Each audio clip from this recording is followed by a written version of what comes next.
स्वागत है बच्चों, हमारे चैनल पर हम आपके लिए लेकर आए हैं कक्षा 5 की 8 ग्रेड अभ्यास पुस्तिका विषय पर्यावरण की। इसके पहले 3 चैप्टर हमने अपने चैनल पर डाल दिए हैं। यदि आपने नहीं देखे हैं तो अवश्य देखें। यह चैप्टर नंबर 6 है, यानी कि पाठ संख्या 6 है और पाठ का नाम है बूंद बूंद दरिया दरिया।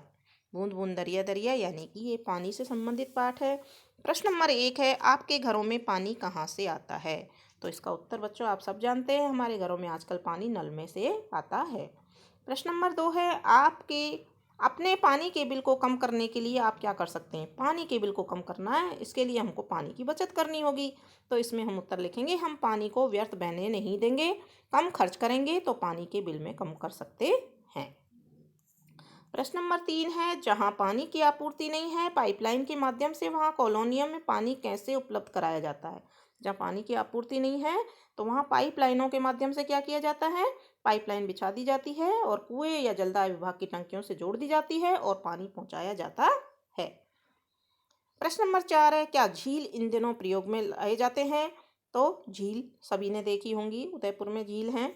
तो आजकल झीलों का पानी का जो उपयोग है वो जलदाय विभाग द्वारा नलों की सहायता से शहरों और गांवों में किया जा रहा है। तो इसका उत्तर यहाँ हम लिख देंगे।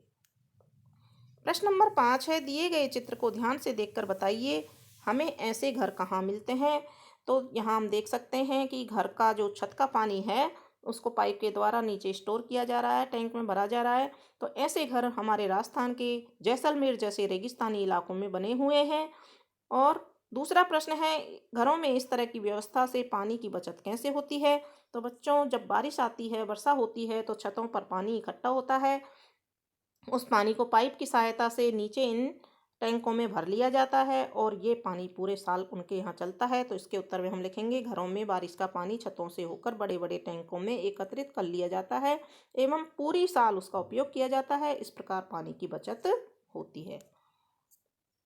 इसके बाद में प्रश्न नंबर 6 है, दिए गए चित्र को ध्यान से देखकर प्रश्नों के उत्तर दीजिए। पहचाने कि चित्र में क्या दिखाया गया है? तो यह बावड़ी का चित्र है, यहाँ लिख देंगे यह बावड़ी का चित्र है। इतने सारे कदम क्यों बनाए गए हैं? कदम का मतलब सीढ़ियाँ, ताकि बावड़ी के जल का उपयोग करने के लिए पानी तक पहुँच सकें। इसमें बावड़ी में सीढ़ियों की सहायता से नीचे उतरा जा सकता है। 7वां प्रश्न है, अंतर बताइए कुआं और बावड़ी में। अधिकतर कुएं की आकृति कैसी होती है? गोल होती है। बावड़ी चौकोर या आयताकार होती है। कुएं में सीढ़ी नहीं होती है, बावड़ी में सीढ़ियाँ होती हैं। कुएं के पानी को खींचकर निकाला जा सकता है, लेकिन बावड़ी के पानी में सीढ़ियों की सहायता से बावड़ी के पानी तक पहुंचा जा सकता है।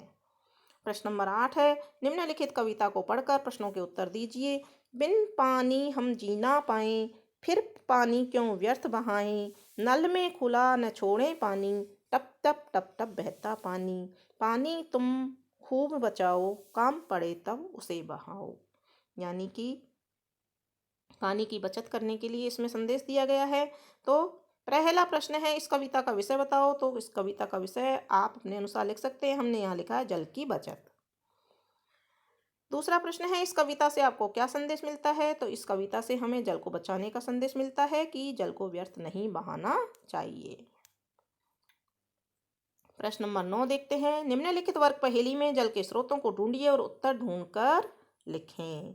तो यहाँ देखिए बोरिंग लिखा हुआ है, यहाँ कुआं लिखा हुआ है, यहाँ नदी लिखा हुआ है, यहाँ नहर लिखा हुआ है, यहाँ हैंडपंप लिखा हुआ है, पर हमने गोले लगा दिए हैं।